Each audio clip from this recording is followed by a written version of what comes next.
introduce Helen Wheatley today. So Helen is an associate professor in film and television studies at the University of Warwick. She's published widely on British and American drama and television history and historiography. So it's become something of a critical commonplace to acknowledge that death is currently everywhere and nowhere. It's nowhere in the sense that from death historian Philip Aries onwards, people have acknowledged the receding of death from everyday life practices. It most often takes place behind the closed doors of the hospital or the hospice, rather than at home or in the centre of the community as it once did.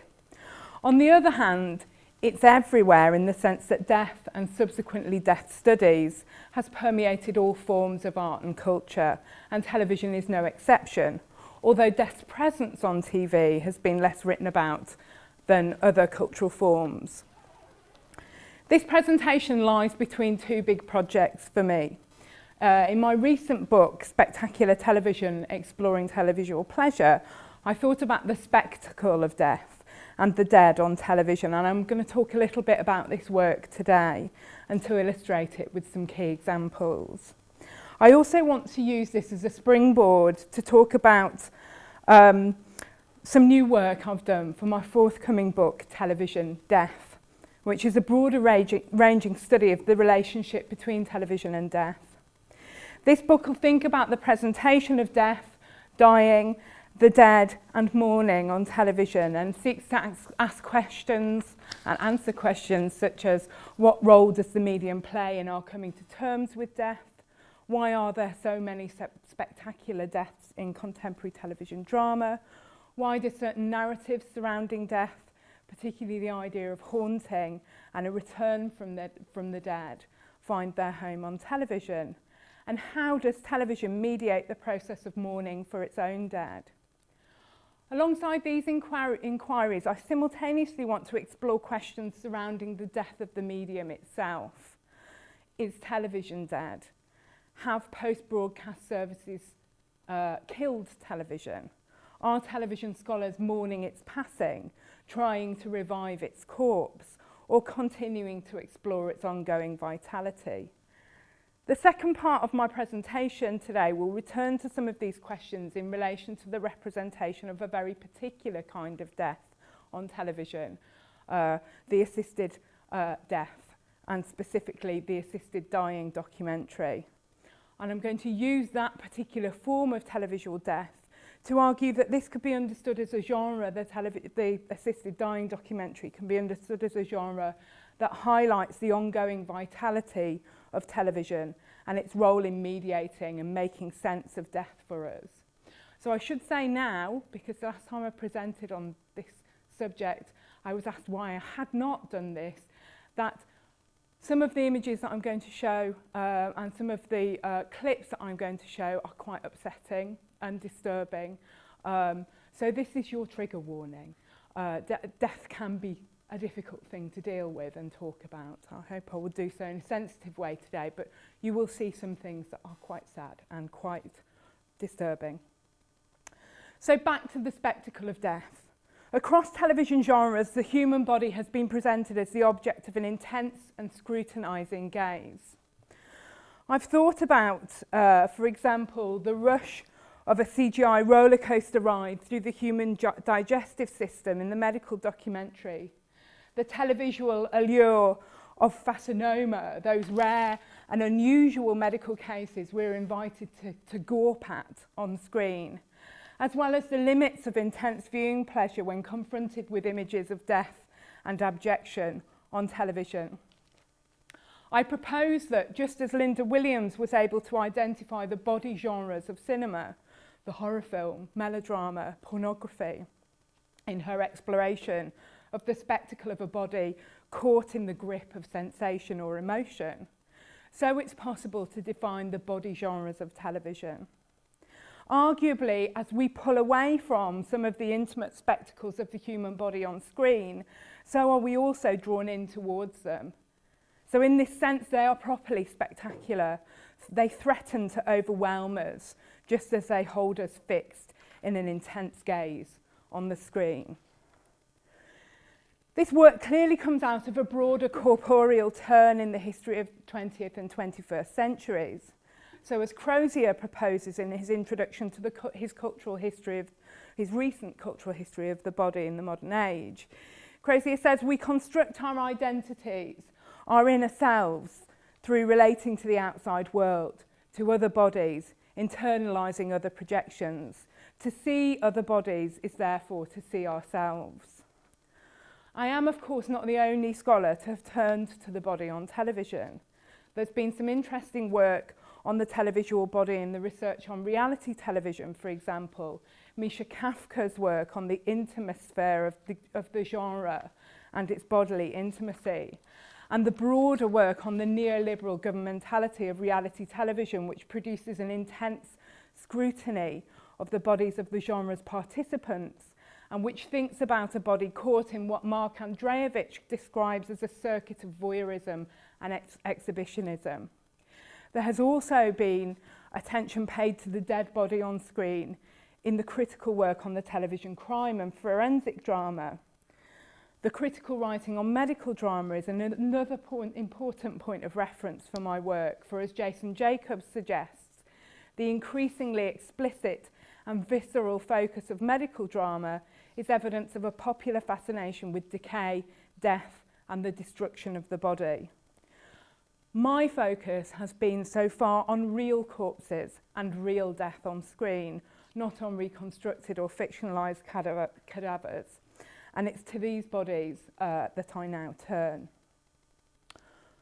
All of the bodies I'm interested in are fixed to a greater or lesser extent by the eye of the medical or clinical gaze, a concept introduced to us by Michel Foucault's work, The Birth of the Clinic, in 1963, to describe the way in which the body had become conceived of as an object in need of medical interpretation, roughly from the beginning of the 19th century onwards.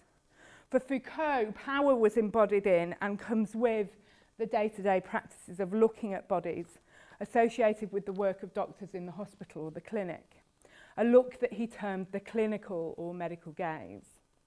Subsequently, and more broadly, his notion of the medical gaze has come to be understood as a term which describes the dehumanising medical separation of the patient's body from the patient's person or identity in clinical practice.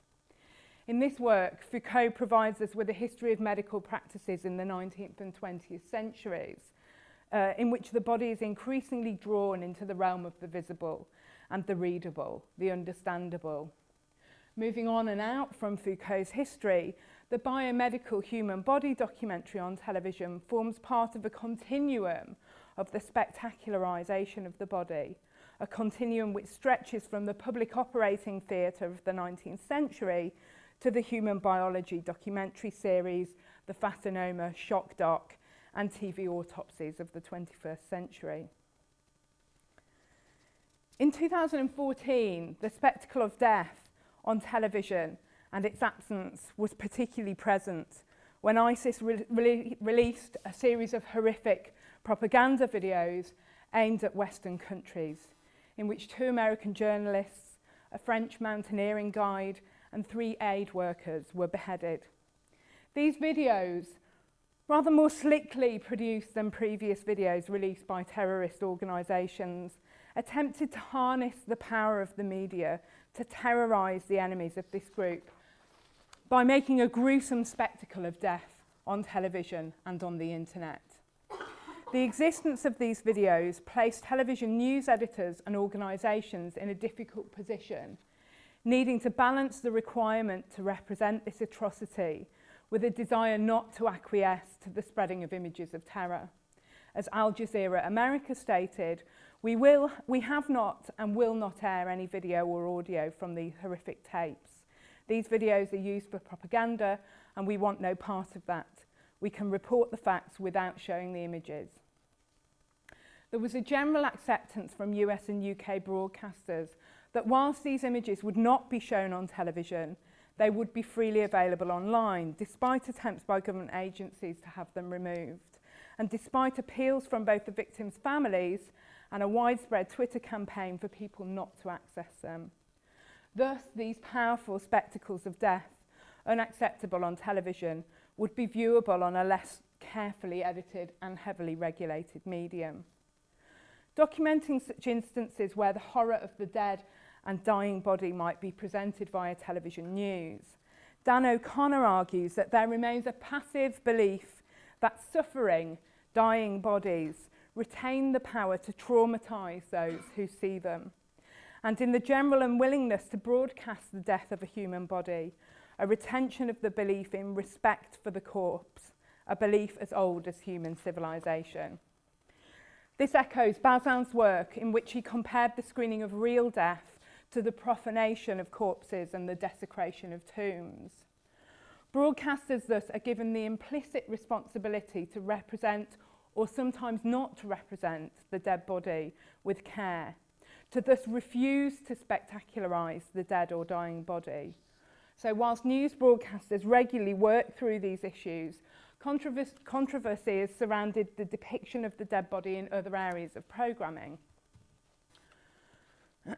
Channel 4 caused a minor media storm in its representation of the dead in arts documentary series, Vile Bodies, and in particular the work of the photographer Sue Fox. You can see an example of Sue's work in the top left-hand corner of the slide here, and her images that were taken in a Manchester morgue. Later, Ofcom censured Channel 4 for showing images of performance artist Su Yu eating the corpse of a stillborn baby in the programme Beijing Swings. Ofcom argued that the broadcaster had shown a lack of respect for human dignity. Comparing the latter work to the work of the anatomist Gunther von Hagens, who I'm going to come on to in a second, Ros Coward argued in The Guardian, "It doesn't matter whether some alcoholic old tramp gave von Hagens permission to dissect him or an impoverished Chinese mother accepted a small fee to allow her dead baby to be cannibalised. That just makes it sadder. Broadcasters should know it's dehumanising to show such acts to what could have been an indiscriminate audience. To have such a thing flashed up on screen or watched out of passing curiosity undermines an unspoken collective feeling that however insignificant a person has been, we regret death and treat it with respect." So Coward's anxiety here is linked to the specificities of television broadcast. If images of the dead, these images, and the violation of bodies are integrated into the flow of television, does the casual viewer stand to be caught in the glare of the unexpected, and for Coward, immoral form of televisual spectacle? For Elizabeth Bronfen, the image of the dead body is restorative, reassuring. Images of death delight because, she says, we are confronted with death, yet it's the death of another. We experience death by proxy. The aesthetic representation of death lets us repress our knowledge of the reality of death precisely because, Bronfen says, here death occurs at somebody else's body and as an image. Following such an argument, which of course in Bronfen's fantastic work is originally constructed in relation to images of the female corpse in fine art, an encounter with the dead via television would reassure us that death is elsewhere, offer a kind of catharsis in which the viewer is reminded of their own vitality. However, an alternative view might be to argue that the very intimate and often graphic images of the dead on television, in contrast to those paintings and sculpture that Bronfen focuses on, offer a far more abject spectacle that fails to reassure in such a way. So for Julia Kristeva, for example, confrontation with the corpse and the materiality of death is more disturbing. It's seen as the defining moment of abjection. So Kristeva says, corpses show me what I permanently thrust aside in order to live. These body fluids, this defilement, are what life withstands hardly and with difficulty on the part of death. She says, there I am, at the border of my condition as a living being. So in this interpretation, the viewer sees the corpse and experiences it in the televisual moment, in the moment of televisual flow, in order to be confronted with the horror of death. As I've argued previously, the presentation of images of horror via television has a particular potential to upset the viewer, television disruptively brings such images into the intimate sanctity of domestic space.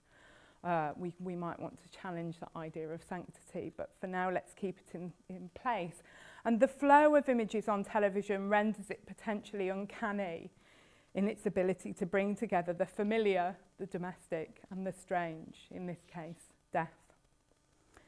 It's interesting in relation to this discomfort in broadcasting death and the dying, and the fear of being confronted with the abject on screen that, as Mark Lawson states, it was common in the first decades of the medium for critics of TV to suggest that prime-time executions would be the logical outcome of mass visual entertainment.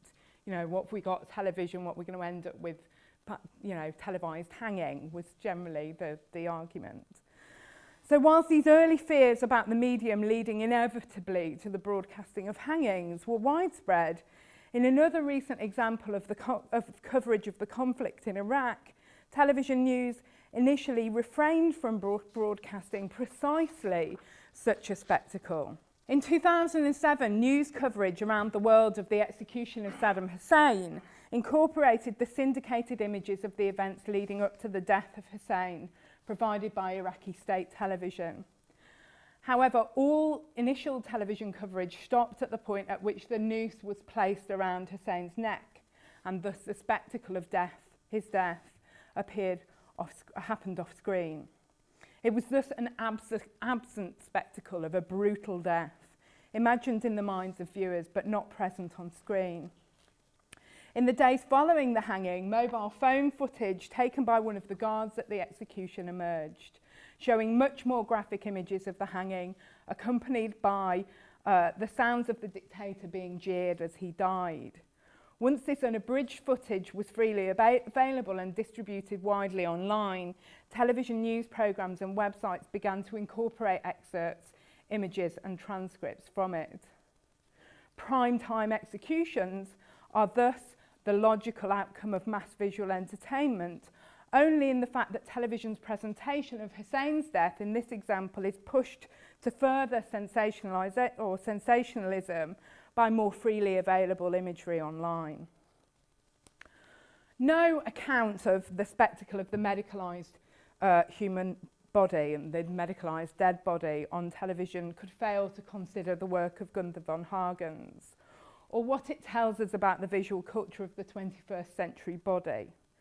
Von Hagens, seen here and here, is a German anatomist and has been widely known for his Body Worlds exhibitions, large-scale touring public exhibitions in which quite a number of corpses, preserved using his plastination technique, are exhibited in a variety of poses that demonstrate different aspects of the human anatomy, but which also position these exhibits at the cusp of a kind of macabre art.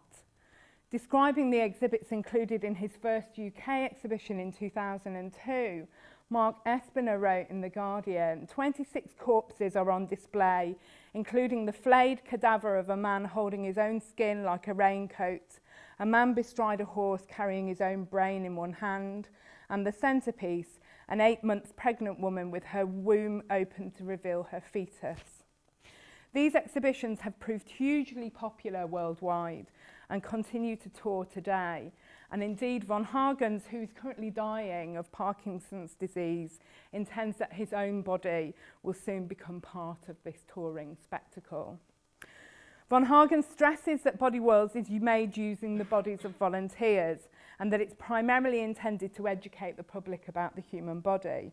The exhibitions have a kind of public health message tacked onto them about taking care of the body.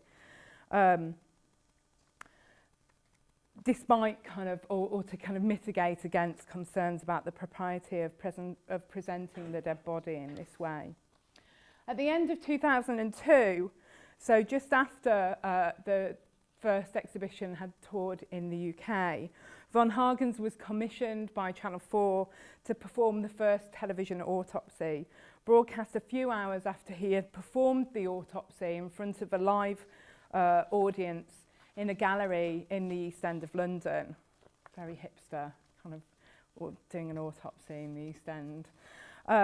This television event, a kind of resurrection of public dissections, which had been seen at a much earlier period, attracted a huge amount of press interest, as well as threats of charges for von Hagens after the National Inspector of Anatomy, Jeremy Metters, ruled that the autopsy was illegal as von Hagens didn't have a licence to carry it out. In the end, the broadcast went ahead without charge, and 1.4 million viewers watched it, which was, in a late night Channel 4 slot, was a kind of fairly decent audience. Following this live, or nearly live broadcast, von Hagens made 4 documentary series for Channel 4. The Anatomy Autopsy series, Anatomy for Beginners from 2005, Autopsy, Life and Death from 2006, and Gunther's ER, and the single documentary Crucifixion in 2012, which coupled the story of his construction of an anatomical exhibit based on Christ's crucifixion with his own struggle with his failing health. So it was a more kind of contemplative documentary about his own mortality in some ways. This programming has in turn spawned a number of kind of autopsy documentary series, including the animal autopsy series Inside Nature's Giants, focusing on the spectacle of the internal organs of large animals. Prehistoric Autopsy, described on its website as a journey into our evolutionary past, piecing together bodies of our prehistoric family, and the classic Autopsy, The Last Hours Of, from Channel 5, which combines witness testimony with the interpretation of coroner's reports into the death of various celebrities. Critical explorations of von Hagens' exhibitions have seen them as contemporary revisitations of the work of the public anatomists who demonstrated their skills of dissection in the European theatres of anatomy in the 18th and 19th centuries. And certainly, von Hagens has a similar penchant for theatrical spectacle, as is evidenced in his television documentary. So I'm just going to show you the opening moments from his first 6-part series, Anatomy for Beginners, from 2005.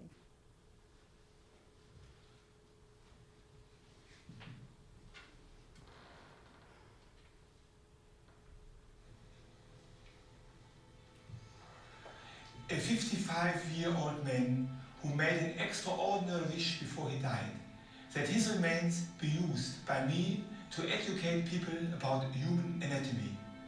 I met him several times. He was passionate about science and about the enlightenment of lay people. Tonight, I will dissect him and unravel the mysteries beneath his skin.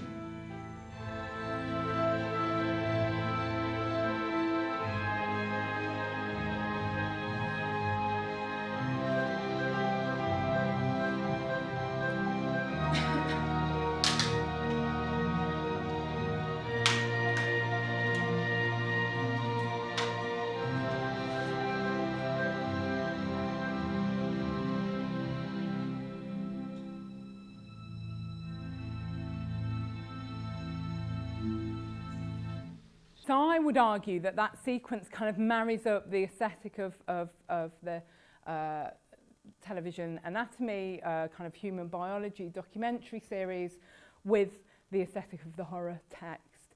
And there are a number of ways in which that references the horror text. So from the body, which appears to be kind of hanging by its head on a hoist in the background behind him in that opening shot, its face covered by a blank mask of plaster of Paris, to his hat and the wire spectacles and the drawn face, which resembles that of kind of classic horror actor Lon Chaney Sr., to the darkness of the studio and the use of key lighting behind the cadaver in the rear of the shot, which all seem to kind of knowingly reference the history of the horror film.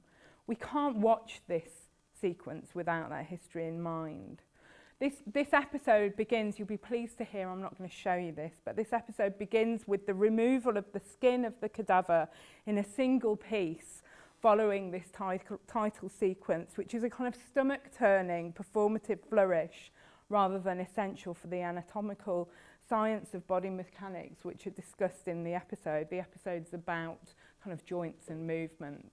but the documentary begins with this removal of all of the skin in one piece. Again, kind of demonstrating the skills of von Hagens as a showman.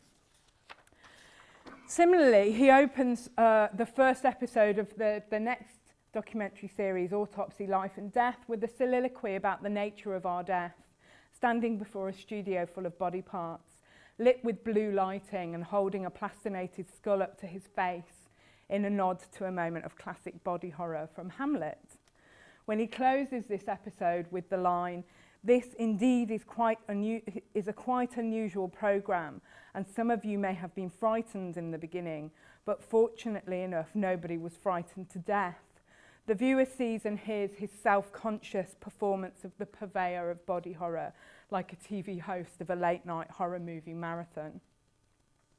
In contrast to these macabre openings, the studio in which the dissections take place is a kind of pristine theatre of surgery rather than a kind of chaotic Gothic workshop.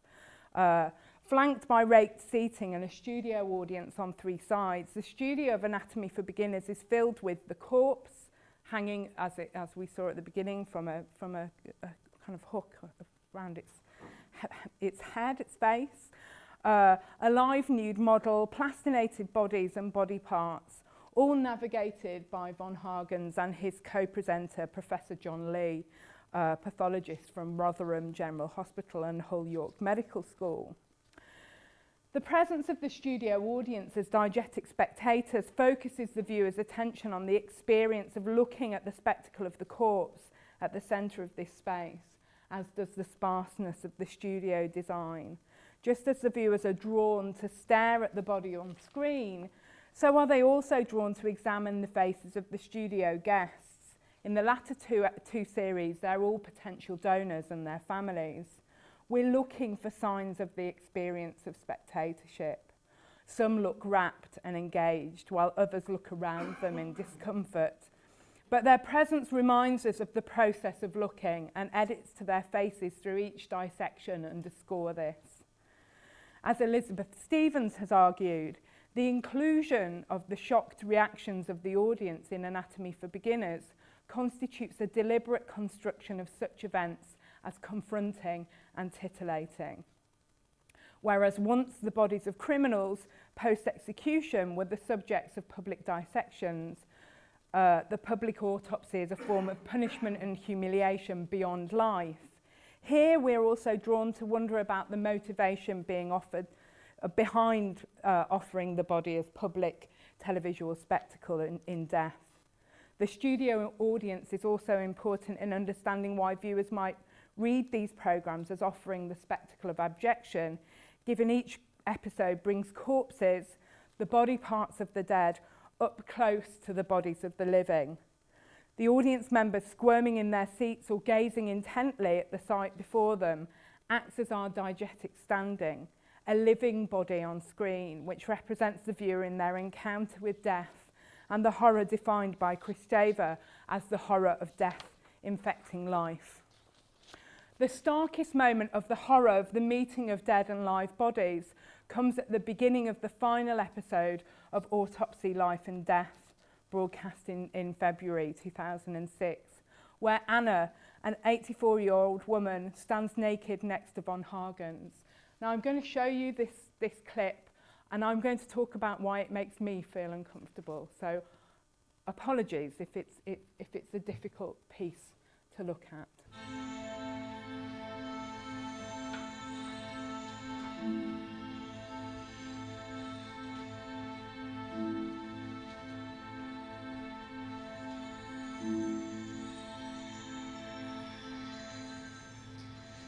Anna is 84. Her body has changed throughout her life. It's more fragile than it used to be. Nevertheless, she remains in good health. Why do some of us live to 84 while others don't? Will you live this long or even longer? Is the human lifespan extending indefinitely, or are we programmed to die? Tonight I will try to answer these questions by showing you this 84-year-old woman sliced in half.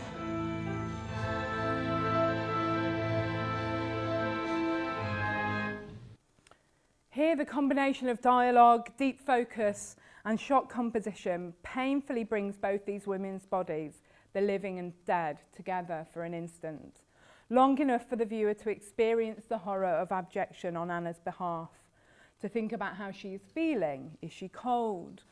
Is she humiliated?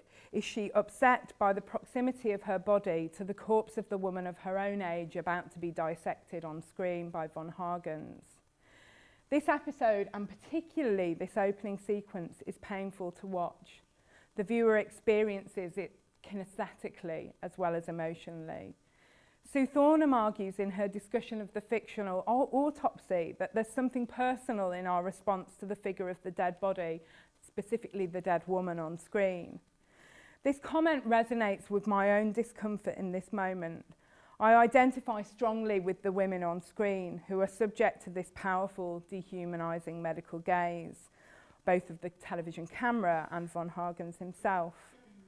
Thornham argues that for the cultural analyst, who is also a female spectator, there is also always something personal as well as professional at stake in these representations of naked and dead bodies. It matters who is staring at bodies and who speaks, end quote. Here, the body as televisual spectacle feels rather cruel and certainly dehumanising. And I was interested to discover this week that a colleague of mine in cultural policy studies at Warwick, Joanne Gard-Hansen, has also written about this precise moment. And Joanne kind of concludes her exploration of this moment by saying that the sequence achieves a doubling movement. It distances the viewer through discourses of scientific objectivity and disgust, whilst drawing the viewer very closely, inaugurating and orchestrating affective sequences as media and bodies come together. So it's that kind of bringing together that's both uncomfortable and kind of affecting. Von Hagens claims that his work demystifies death and that this bringing together of the dead and the living, even in a sensationalist or spectacularising way, is an important public service. Cultural historians have corroborated the fact that we live in an age where death is held at a distance, and it has not always been thus. So Ruth Richardson, for example, argues that the transition from life to death was much more familiar in every previous era than it is today, conceding that, of course, we see deaths all the time on television and in film, but they are not real deaths. Whilst Richardson might argue that even in depicting real deaths on television, viewers are held at a distance from them, offering a mediated image of dying rather than real-world and real-time access to this experience. The desire to represent the processes of death and dying on television speaks to this cultural absence. Richardson's point about the absence of death is also made in Michelle Aren's fantastic exploration of death and the moving image. So on the one hand, Aren proposes that death is everywhere and nowhere again in contemporary Western culture. She says corpses litter Hollywood film, and the recently recovered or slowly dying make our bookshelves groan. But the pain or smell of death, the banality or physical undignified decline, the dull ache of mourning are rarely seen. However, she goes on to explore documentaries that depict death, particularly Alan King's Dying at Grace, made for Canadian television in 2003 and seen all over the documentary film festival circuit in that year. Aren argues that King's work in particular works hard to bring the experience of dying to light. In the spectacular CGI-heavy human body documentary, which takes us on a series of wild rides through the bodily systems, it's telling that that both of the BBC's kind of major human biology documentaries, both The Human Body from 1998 and Inside the Human Body from 2011, the final episode, dealing with death, is markedly stylistically different from the rest of the series. Narrative pace is slowed right down and the visual style shifts to that of the more familiar television documentary without the endoscopes and CGI whistles and bells of earlier episodes. Here our focus is drawn to the person rather than the body and his or her experience of death. Each of these episodes works hard to convey the experience of time for the dying and for those who are left behind by them. The episode End of Life from the Human Body, for example, begins with a series of bullet time shots in which everyday activities are suddenly frozen and tracked around. I was going to show this clip, but I think I might cut it for the sake of time. But it's a moment that kind of draws on our Barthesian understanding of the relationship between death and the photographic image.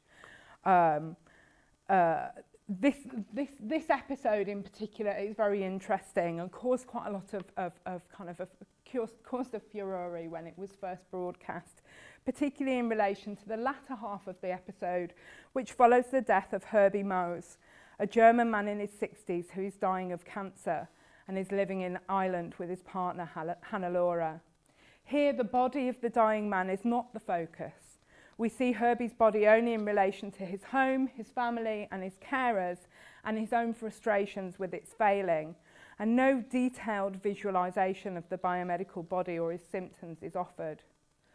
Strong objections were raised to the broadcasting of Herbie's death. For example, John Bayer, who is General Secretary of the National Viewers and Listeners Association, argued that showing the moment of a man's death on television is totally inappropriate. He said, our organisation as a whole thinks that the filming of someone dying is totally wrong. We believe that the moment of death is a very private matter for the individual concerned and their relatives, not for television viewers. Filming this time with a camera in a dying person's face, we feel, is totally inappropriate, and it is certainly not a moment to be shown on TV. The objections raised by the National Viewers and Listeners Association weren't upheld by Ofcom, and largely, I think in the reviewing of this episode in particular, there was a wider sense that the death had been sensitively portrayed in a non-spectacular way. And that Winston's defence of the representation of death as part of life that begins this programme had been correct. There's a lyricism to this sequence of the episode, which includes extended footage of Herbie's friends coming to sing to him as he dies. And this programme offers an early example of the way that television has demonstrated the impossibility in some ways of representing the experience of death on television or elsewhere. Elizabeth Bronfen argues, via the work of Walter Benjamin, that death is ultimately unrepresentable. It's the one experience that recedes from our knowledge. Similarly, Michelle Aaron explores, via the work of Elaine Scary, the unshareability and the inexpressibility of dying in culture, though Aaron ultimately refutes this position when she says, given the importance of the affective register to film, how it is a moving image, it emotes, it is emotive, spectatorship could be thought of as symbolising shareability itself. Represented death must offer an external and imagined view of death, often from the perspective of those who grieve, but not the experience of death itself. So whilst this part of my presentation began with the horror of death as spectacle in relation to the conflict in the Middle East, this section ends by acknowledging that death is always just beyond us and that confrontation with the materiality of the dead body via television can only be a stark reminder that we are forever positioned to never really know death, despite attempts by programme makers to make us intimately acquainted with it. Von Hagen's television programmes, just like his Plastinets, attempt to capture death, to freeze time and to preserve the being beyond death. Discussing the wax anatomical models of the 18th century, Bronfen argues that these models are endemic to a general cultural effort to eliminate the impure state of mutability and decay by replacing it with a pure and immutable wax body double. Arguably, von Hagen's models, and by extension his television work, render the decaying body timeless and sanitised in a similar fashion, offering the promise of the truth of the human body and the potential to capture this truth forever. He said of his work, I want to bring life back to anatomy. I'm making the dead lifeful again. So this desire is interesting in relation to this discussion of spectacular bodies and spectacular television, which proposes that we must look beyond the fleeting, distracted gaze to understand television aesthetics. If von Hagen's television programmes are an extension of his plastination project, then television becomes a record of the human body, permanent rather than impermanent, archiving the human body rather than offering passing, fleeting images of it. The spectacle of the human body on television thus challenges the mutability of the body in life. Furthermore, the desire to view the human body as it's presented and explored on television, to see it in its entirety at all stages of life and death, is proof of the fact that the scopophilic drive to view is endemic to television rather than being foreign to this medium. So as I said in my introduction, I want to finish this presentation by turning to a specific form of dying on television, namely the representation of assisted dying. So in relation to this topic, many of you will have encountered this on television in a number of places, perhaps via news coverage of last year's failed assisted dying bill, or whilst following the ongoing soap storyline of Hayley Cropper in Coronation Street in 2014, or even through the rather crap BBC Three sitcom Way to Go in 2014, which was about a kind of a hapless assisted dying business. I don't think that many people watched it, but I'd be interested to hear if anyone actually did. So just as Fran McInerney has argued that the topic of requested death has been very present in films but not film studies, so we might see this presentation as bringing to critical light a subject which is already present on television but not within television studies.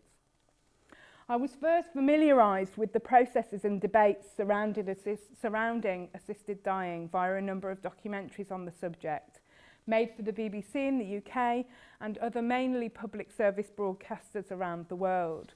And I'm going to focus on these documentaries for the rest of my presentation.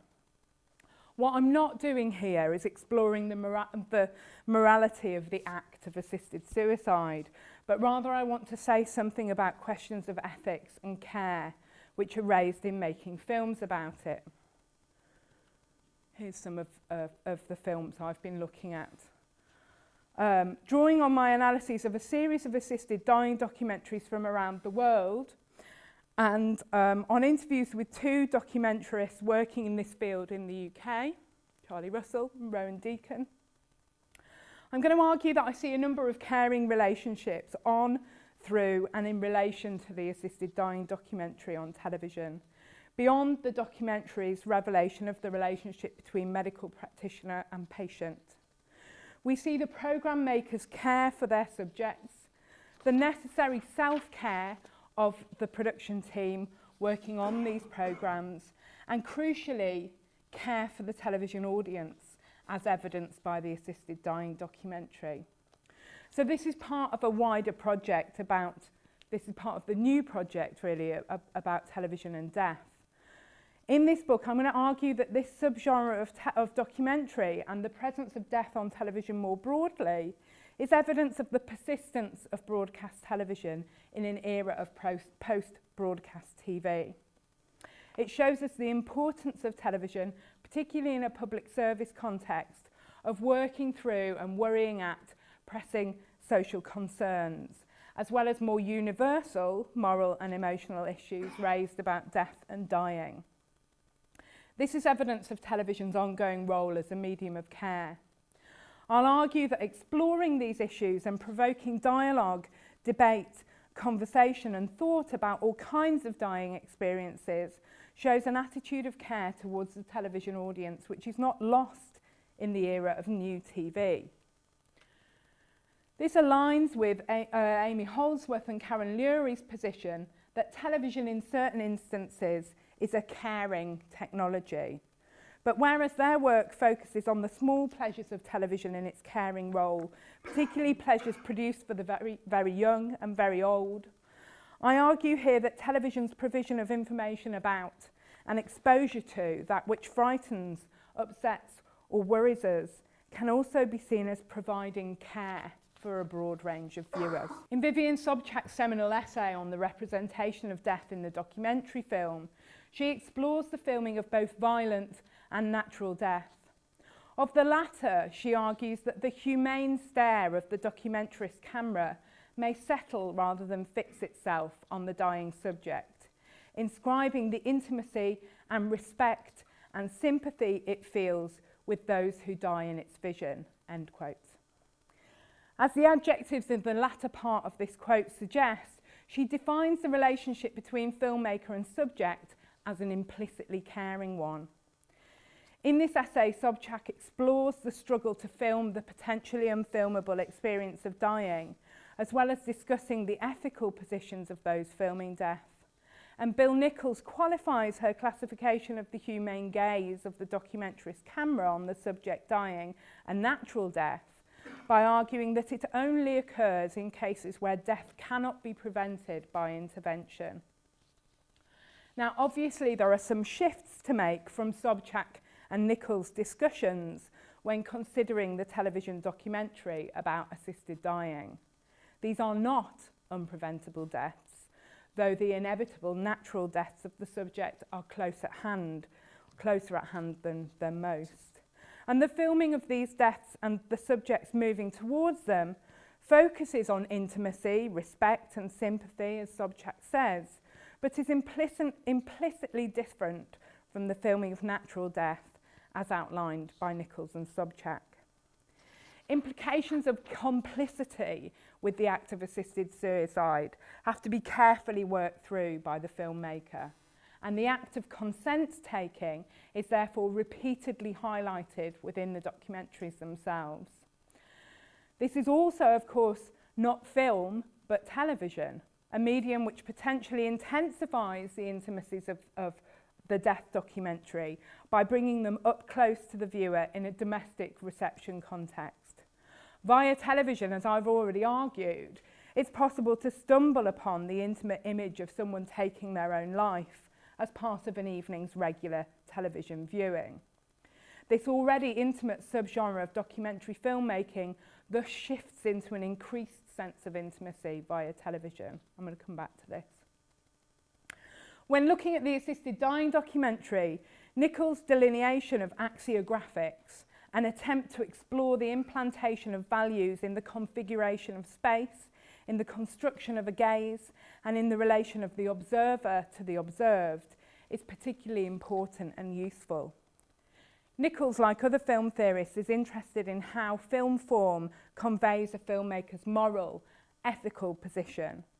When the topic of a documentary is the planned death of its subject, understanding the ethical questions surrounding consent and delineating a position of compassionate, caring neutrality that reflects the position of the medical caregiver is key. Therefore, the first sign of care, which takes place off camera with the production team and then repeatedly on camera with the medical team in every one of the documentaries at hand, is the taking of consent. A number of theorists, including Calvin Pryluck and Andrew Belsey, have noted the congruence of media and medical ethics around the taking of consent. When Sir Terry Pratchett asks at the beginning of the BBC documentary Terry Pratchett Choosing to Die, how do you guarantee sincere consent and what happens to those that get left behind? He might equally be discussing the consent of the documentary subject, as well as that of those requesting an assisted death. Indeed, filmmaking is inherently part of the process of assisted suicide. The films shot in the room in which the subject dies by Dignitas or other AD organisations become evidence of a consensual death. In the UK context, both of the filmmakers I spoke to who'd worked in this area talked about the importance of the consent-taking process and the guidance set out for this in the BBC's producers' guidelines and how crucial they were in ensuring that contributors were treated honestly, with respect and with care, particularly around the taking of informed consent and in relation to their care for the subjects' families following the production and broadcast of their documentaries and following the death of their loved ones. There are many aspects of care for the documentary subjects or evidence, both in my viewing of the documentaries themselves and in my interviews with the directors that I spoke to, that I could highlight here. I'm going to focus on two things though. Firstly, the idea of giving a voice to the dying subject as a form of care. And secondly, the care of the subjects' families in the documentaries and after their production, and care in and through their bereavement. In relation to the first, we might see the production of the assisted dying documentary as part of the palliative care of the dying subject,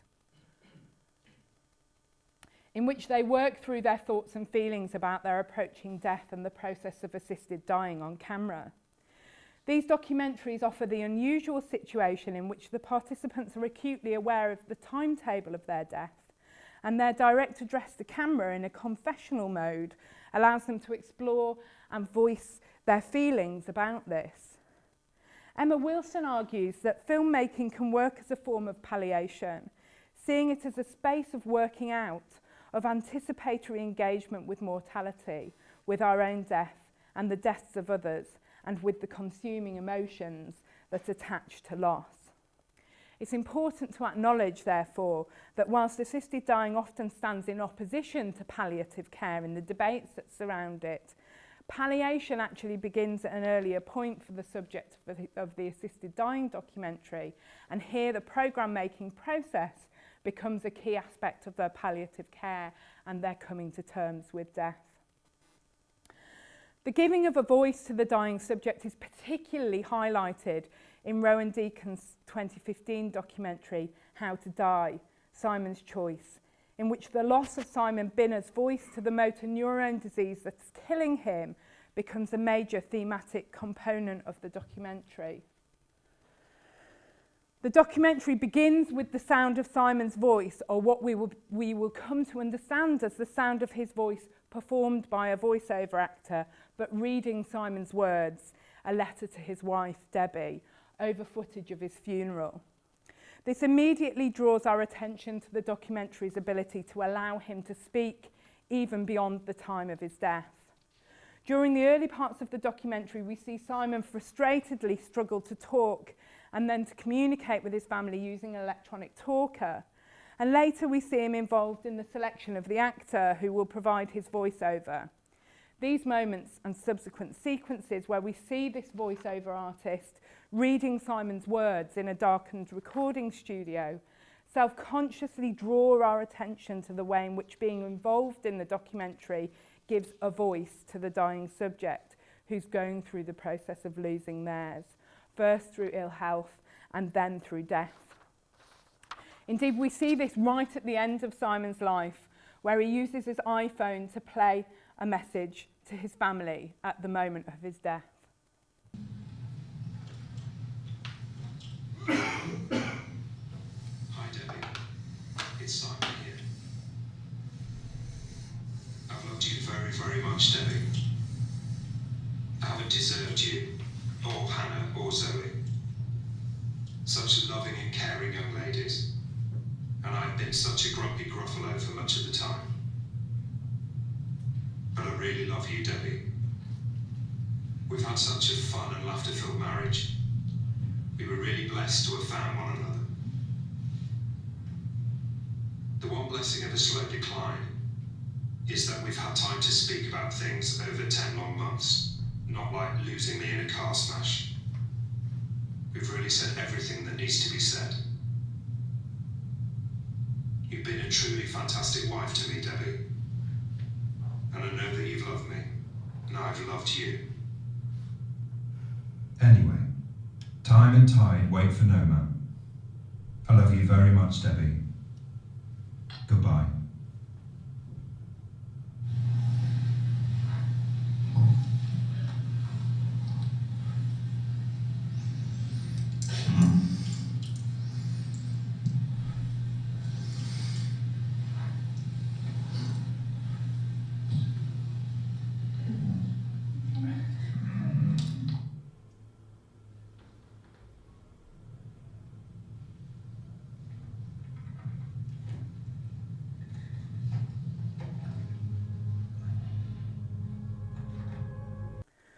The use of the voiceover artist here was added in post-production. On the sound clip that Simon played on his phone in Zurich, his daughters read the letter, but because the sound quality was poor, and to give an added coherence to the use of voiceover throughout the documentary, it was dubbed over later. Yet it's a poignant moment that highlights what John Ellis means when he says that documentary characters speak knowing they will be heard and act knowing they will be seen, concluding that documentary material should therefore be seen as a series of attempted communications. Here, the programme becomes inextricably linked with Simon's own attempts to speak, to mark his passing through letters and recordings, a kind of public memento mori, or what Naomi Richards calls a prophylactic against death. For Simon, this gives him a voice at a crucial moment in his life and death, the moment where he's about to lose it. And this is what the director, Rowan Deacon, had to say about this in her interview with me. Simon was up for it straight away. Simon was the sort of person who, he had been on telly before. He'd been on like a dating show in the 90s. he was just one of those people that he was a sort of exhibitionist, but in the nicest possible way. He was someone who gave publicly more. He just enjoyed that. I mean, all of that was obvious for meeting him. So immediately he thought this was wonderful, that there was a documentary crew that wanted to document his story. He'd also only just been diagnosed with the worst thing you could imagine being on. And I think for him, I mean, I didn't understand this at the time, but later conversations with his friends and with Debbie after he died, they said that because they were like, what on earth are you doing? Like, they thought it was mad. They just thought it was bonkers that someone wanted to have a documentary crew. I mean, the friends, in fact, Debbie was very hesitant about getting us involved. But anyway, but Simon's reasoning, as I later understood it, at the time I just thought, that's great that he wants it. I didn't really know why. And that he found that somehow it dignified or really undignified. He felt that having it documented in a proper documentary stopped him from kind of shrinking into the, he wasn't the person that was going to shrink into the corner and be the quiet person. That's what he feared, because he was losing his voice. It was the worst diagnosis for a man who was so kind of exuberant and outgoing. And I think it kind of filled a hole that having his body and his voice took away, if that makes sense. Yeah. As I suggested in my introduction, these documentaries demonstrate an axiographics of intimacy in the conveyance of caring or humane gaze on the dying subject and their friends and family. This speaks to Bill Nichols' identification of an emphasis on the continuing proximity of camera and subject despite the encroachment of death, and the direct acknowledgement of a human relationship between filmmaker and subject through dialogue and commentary. This intimacy is manifest in a number of ways in the documentaries, not only through footage shot specifically for the programme, so for example in montages of home movie footage, that death-defying technology par excellence according to Sandra Gilbert, which reveal images of intimacy, as do montage sequences of family photographs which capture life. This is Simon dancing with his dog in his kitchen, and death. This is a Dutch documentary in which a kind of home movie of a grandma taking the pills that will kill her is captured and interpolated into the documentary.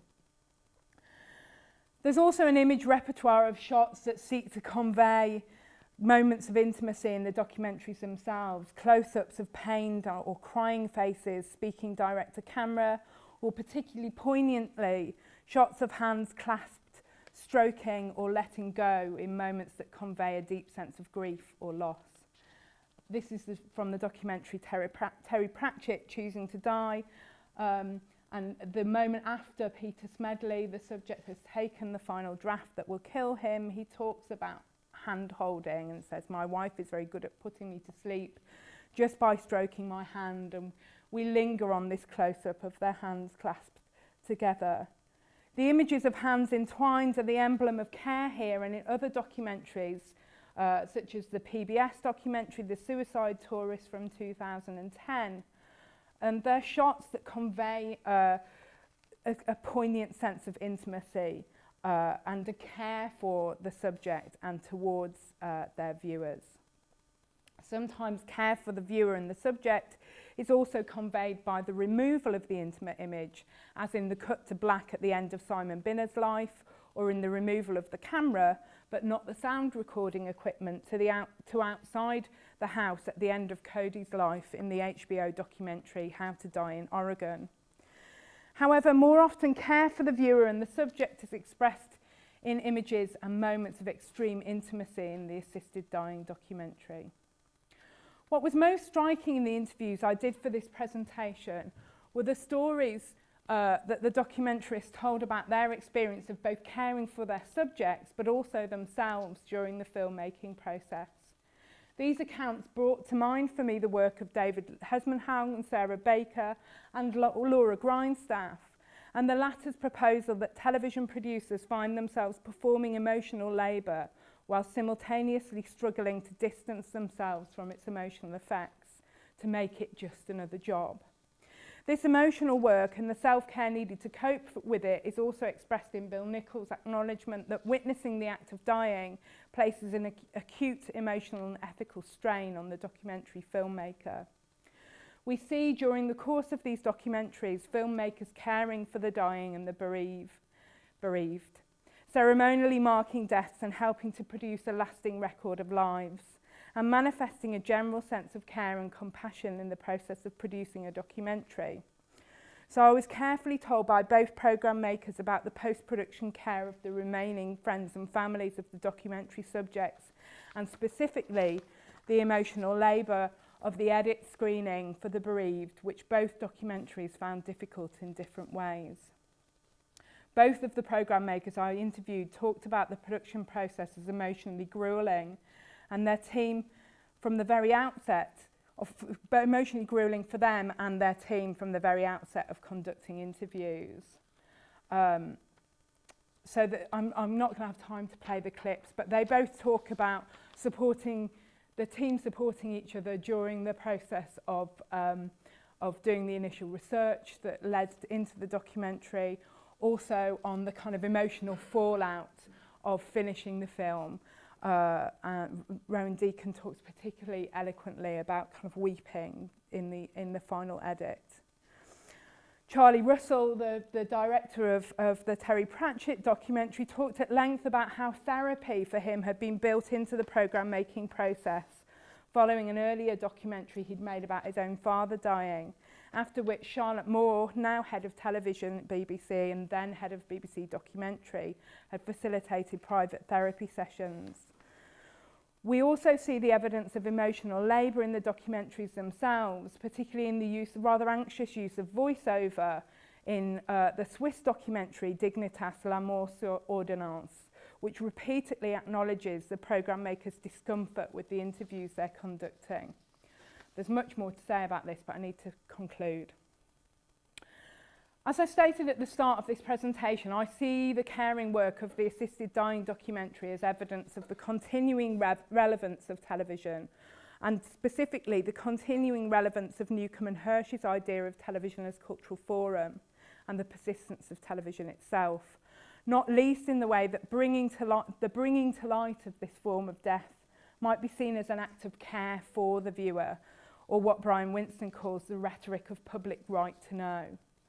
I'm in agreement with Jostein Gripsrud and Helen Piper here, and others, that ideas of cultural responsibility and public service remain critical for broadcasters and viewers at the end of post-broadcast television, in the era of post-broadcast television.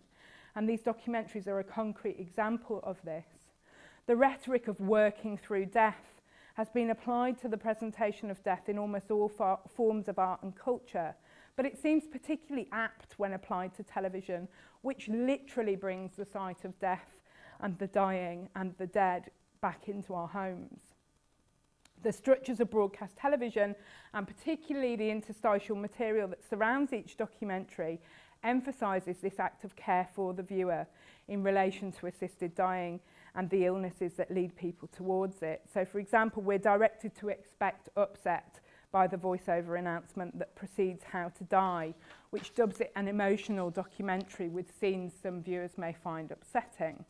At the end of the broadcast, We're offered the opportunity to take part in an OU debate about assisted dying. We're directed towards the BBC's Action Line and information about motor neurone disease and about bereavement.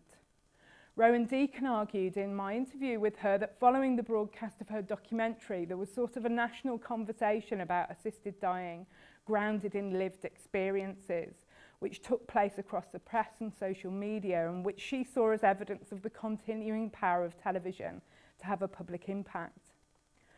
But what do we do about the fact that these programmes are accessible outside of their broadcast flow? That we might not necessarily encounter these documentaries in their initial broadcast context, surrounded by these interstitial mechanisms of care. I've been able to access all of the documentaries I've viewed for this project either online via YouTube or Vimeo, or I've bought them on a commercially available DVD. Millie Buonanno, drawing on Horace Newcomb's work, conceptualised a shift in the symbolic meaning and the central function of television in the post-broadcast era, from forum to library.